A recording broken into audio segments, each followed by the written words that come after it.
The Joe Rogan Experience. The perils of becoming famous when you're young are well known, right? It's no one is really a small handful of people that have made it through unscathed. Mm-hmm. It's a weird way to grow up because Mm-hmm. everybody else grows up trying to prove their worth or trying to find their place in life and trying to, get people to understand who they are.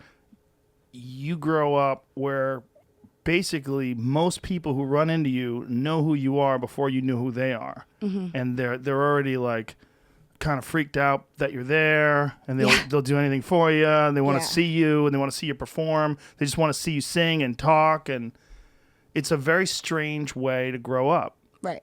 What did you at any point in time have this feeling like, hey, maybe this isn't the best way to grow up?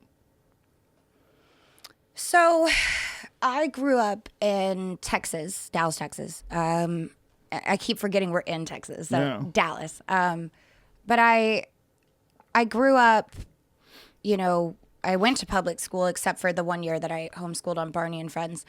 And I experienced bullying pretty bad while I was there. And so I ended up leaving public school.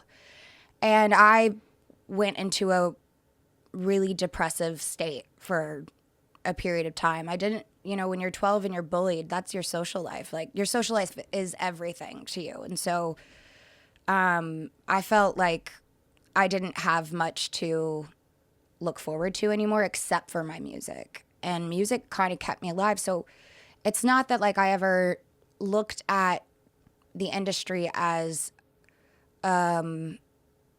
this kind of weird burden on my teenage years or whatever. Like, yes, it is weird in hindsight, but I looked at it as it actually kind of saved my life at times because it gave me something to live for. And I knew that if I stayed in Texas, that I wouldn't make it out alive. The bullying was that bad?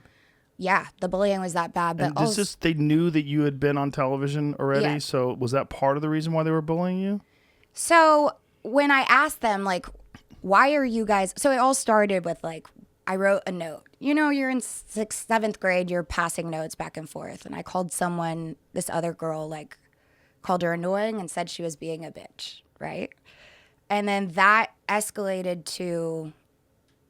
By the end of the day, it was that like scene in the movie where you walk in the lunchroom and everyone just looks at you. Because the thing is like the girls that I wrote that about were the popular girls.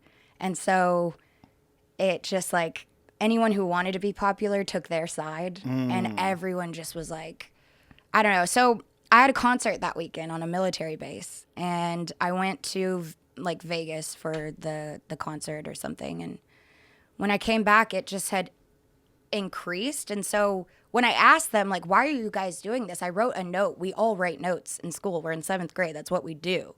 And they were just like, well, you're a whore and you're fat. And so I internalized what they were saying. And that's when my eating disorder developed. And I wasn't a whore. I believe you. Yeah. It is so crazy how children have this instinct to pile onto people like that, though. Bullying is more common than not, right? Well, and you have to understand is my generation was like the first with social media. So what I was really dealing with was the cyberbullying of everything. It wasn't, I had wished that someone had tried to fight me because I'm a fighter. And so I would have thrown down, but they were coming at me with words that scarred me emotionally for years to come and ended up, scarring me for the rest of my life.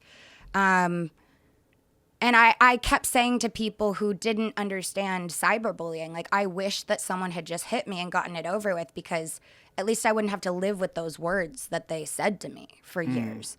And that's what was the hardest part, was the emotional trauma of all of it, and which made it hard to meet fans my age because I had just been bullied 3 years before by people my age.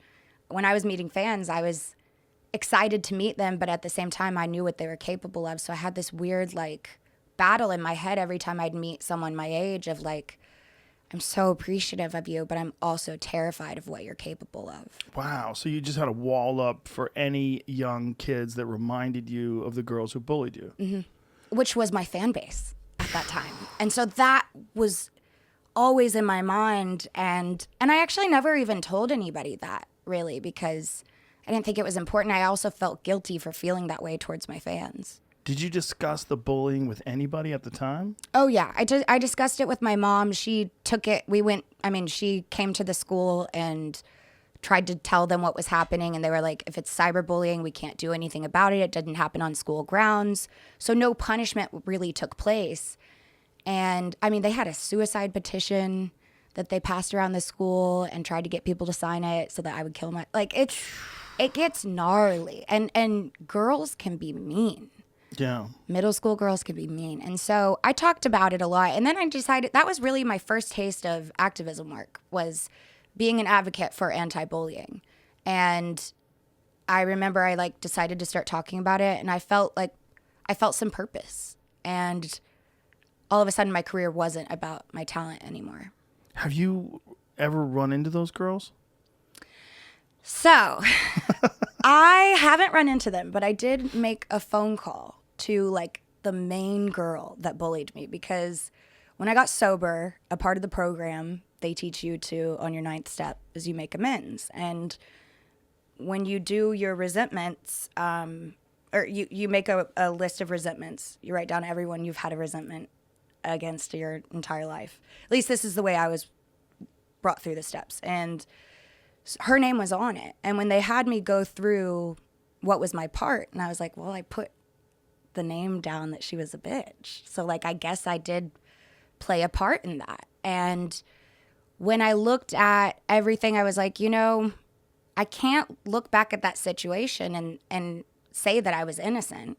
So I went to own my part, but a part of the step was calling and making amends. And so I called her, and she was like, oh my gosh, I can't even believe you remember who I am. And I was like, bitch, you ruined my life.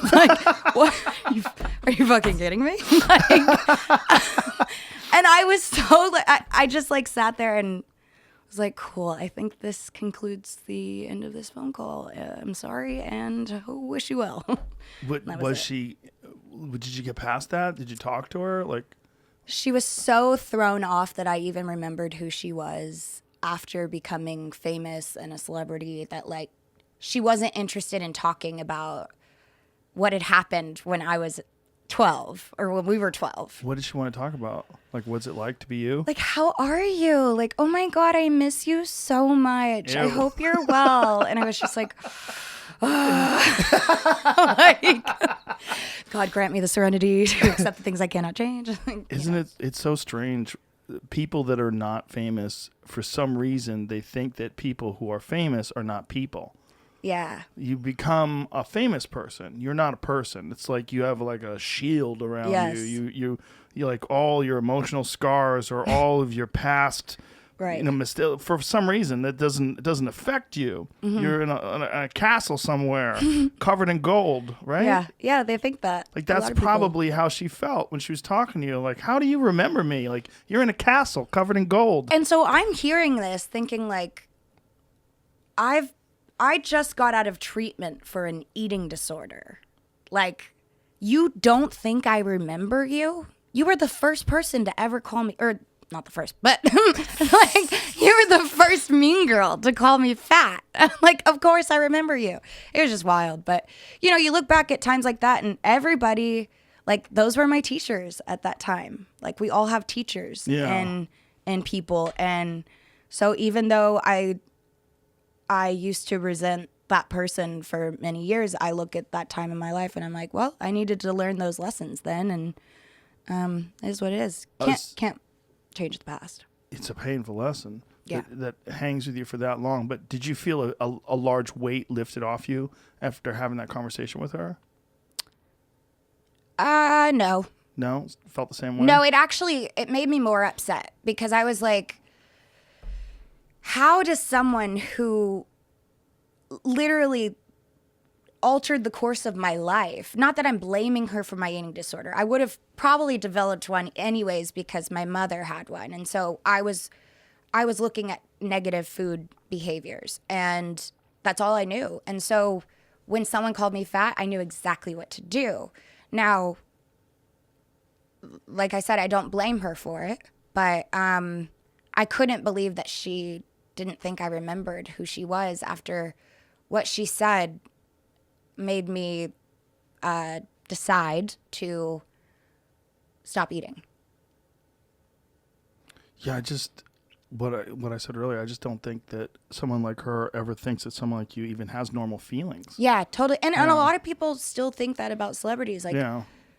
Catch new episodes of The Joe Rogan Experience for free only on Spotify. Watch back catalog JRE videos on Spotify, including clips. Easily, seamlessly switch between video and audio experience. On Spotify, you can listen to the JRE in the background while using other apps and can download episodes to save on data cost, all for free. Spotify is absolutely free. You don't have to have a premium account to watch new JRE episodes. You just need to search for the JRE on your Spotify app. Go to Spotify now to get this full episode of The Joe Rogan Experience.